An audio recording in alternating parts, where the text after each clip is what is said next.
When Liam and Clara moved to the coast, they had imagined weekends filled with sunlight, laughter, and simple joy. They had been married for 3 years, still learning how to balance each other's personalities. Liam's quiet nature against Clara's easy warmth and friendliness.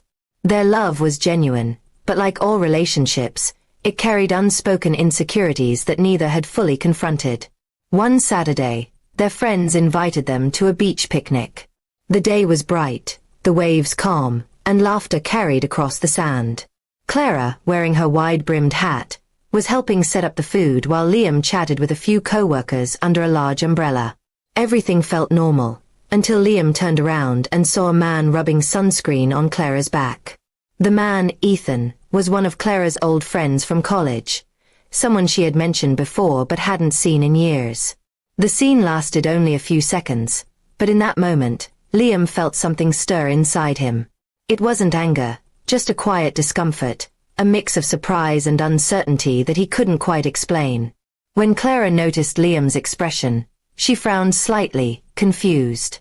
"Liam," she said, brushing sand from her arm, "I only asked him to put sunscreen on my back. If you're jealous, you can leave." Her tone wasn't harsh, but it carried a touch of defensiveness, as though she felt accused of something she hadn't done. The words stung. Liam said nothing at first.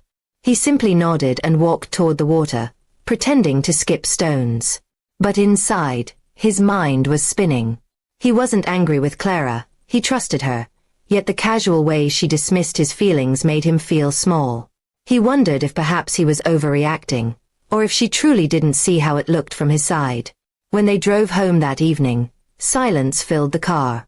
The sound of the waves had been replaced by the low hum of the engine. Clara scrolled through her phone, and Liam kept his eyes on the road. Every few minutes, he wanted to speak, but he couldn't find the right words. The next day, Clara tried to lighten the mood. She made coffee, set out toast, and said softly, "You were really quiet yesterday." Liam finally looked at her, his expression thoughtful rather than upset. "I wasn't angry," he said. "I just felt unseen. You brushed off something that made me uncomfortable, and I didn't know how to respond." Clara set down her mug. Her shoulders softened as she realized the truth behind his calm tone. "I didn't mean to make you feel that way," she said. "I just got embarrassed when you looked upset in front of everyone. I thought you were judging me." They sat together in quiet reflection. For the first time, Clara understood that what hurt Liam wasn't the moment at the beach. It was how quickly she had dismissed his feelings. And Liam realized that Clara hadn't meant to disregard him. She had only been reacting to what she thought was a misunderstanding. Later that afternoon, Clara suggested they take a walk along the same beach. The air was cooler now, the sunset painting the sky in soft shades of orange and pink.